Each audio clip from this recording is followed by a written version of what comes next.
So it was the dead of winter, and I was completely miserable. Every small thing required so much energy. So for example, answering my cell phone felt like running a marathon. Answering text messages felt like giving birth. Like everything just required so much more energy that I had the capacity for. Some people call it the winter blues. Some people call it seasonal depression. Whatever the case was, I was experiencing it. And at the time, I didn't have a job, so there was nothing that required me to leave the house. So I mainly just like stayed in bed under my 10 blankets and watched Netflix all day. But one day, February 12th, 2017, I decided, you know what, I need to find something to lift my spirits. So I ended up finding 2 shows on Netflix that I thought was really, really interesting. The first one was Midnight Diner Tokyo Stories. I don't know if anybody have heard of that. But it's basically a chef who opens up his diner between midnight and 7 a.m. And these are peculiar hours, which attracts peculiar people. And so this 12-seat restaurant, attracted these wonderful people, and they had stories just about that spanned the spectrum of life. So falling in love, understanding who they are as a person, conflict with parents. But for every episode, the director really focused on one patron in the restaurant. And for every patron, he offered a beautiful dish.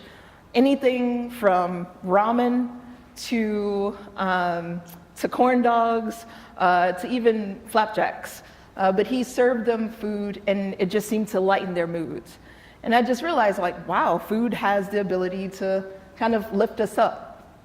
The second program was, and I know like America fell in love with the show, but it's the Great British Bake Off. Who saw that?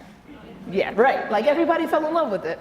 Like I loved it because even though it was a competition, both the judges and the hosts like weren't yelling at the contestants, right? It wasn't like a Gordon Ramsay type thing. Like they were like really encouraging of the contestants. And I also remember just how simplistic the set was.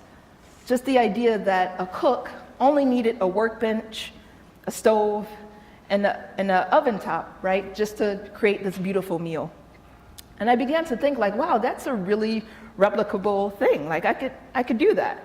So I started to formulate some ideas, and I got on my group text. I'm like, hey y'all, like sorry I've been MIA, but I got an idea. And that's when I formed the idea of Dinner for 30.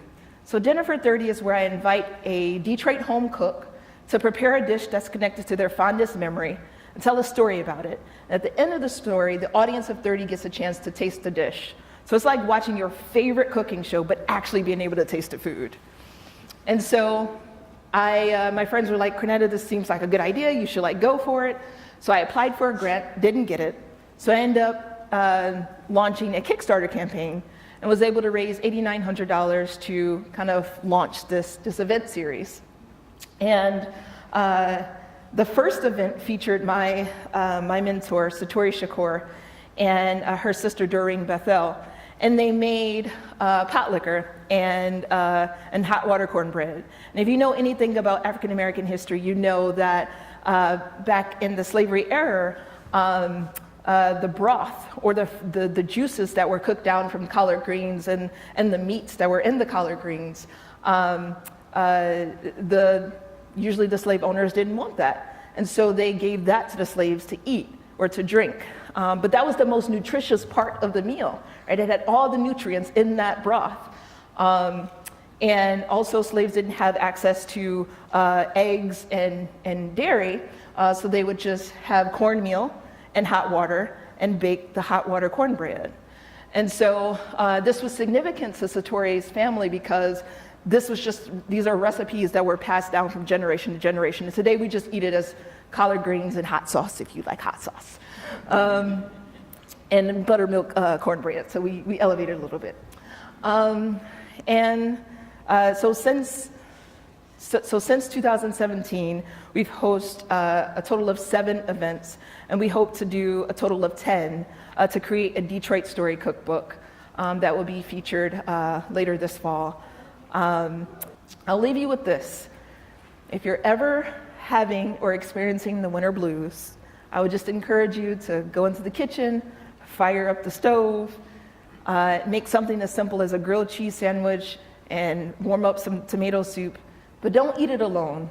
Invite someone to eat it with you, get to know them, and let's continue to build community through food. Thank you.